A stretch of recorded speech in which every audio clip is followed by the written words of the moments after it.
Usitafute haki yako kwa kuvunja haki ya mtu mwingine. Ardhi imepimwa na ina mipaka ya vijiji. Naombeni tuheshimu mipaka hiyo ili tuwe salama. Viongozi wote wa vijiji, viongozi ngazi mbalimbali wanapotosha mipaka huku wakijua mipaka wetu asili ni hapa, naomba waache, kwa sababu huko ni kumgombanisha Mheshimiwa Rais na wapiga kura wake. Ameapa kuwalinda, amewekea mifumo, amewekea viongozi, ardhi hii ameweka mipaka.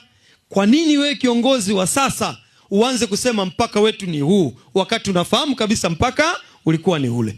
Na mara nyingi magomvi haya yanatokea mara baada ya kuona kiongozi fulani kuna tija fulani inapatikana karibu na mpaka wake, ndiyo anaanza kusogeza. Akigundua kule kuna mnada, akigundua kule kuna madini, akigundua kule kuna chanzo cha maji, akigundua kule kuna malisho, anaanza migogoro ya kusema eneo letu ni hili. Wakati mwingine tunachochewa hata na kusema tukalime kule tupate mazao mengi ili wilaya yetu iongezeke nini mapato, au kijiji chetu kiongezeke mapato. Hapana. Mimi nakumbuka tarehe 6 ya mwezi wa 4 mwaka 2021 Daktari Samia Suluhu Hassan alielekeza watumishi wake wote, wakiwemo wateule wake wote, msikae ofisini, nendeni kwa wananchi mkawasikilize, mtatue kero zao. Kitendo cha kuja chini kusikiliza, kitendo cha kuwawekea ratiba muje kuongea nao, huo ndio utu ambao anausema.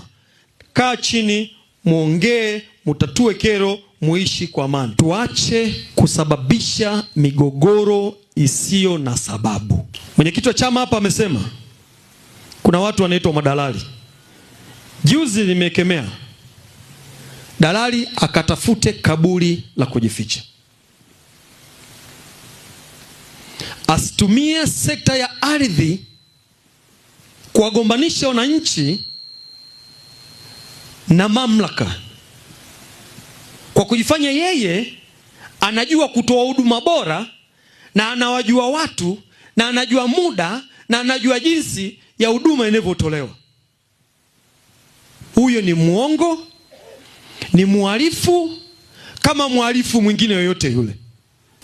Mimi naelekeza tu watumishi wangu wote wa ardhi, mkimwona mtu yoyote anaitwa dalali, simu yangu mnaijua, nitamkutanisha na watu wanaohusika ili udalali huo akaufanye sehemu ambako unatakiwa akafanya udalali, lakini sio kwenye sekta ya ardhi.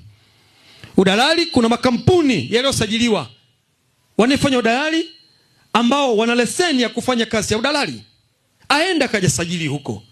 Kwenye ardhi hatuna udalali.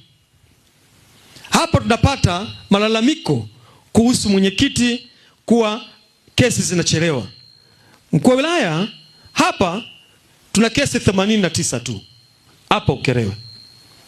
Mwenyekiti yuko huyu mmoja.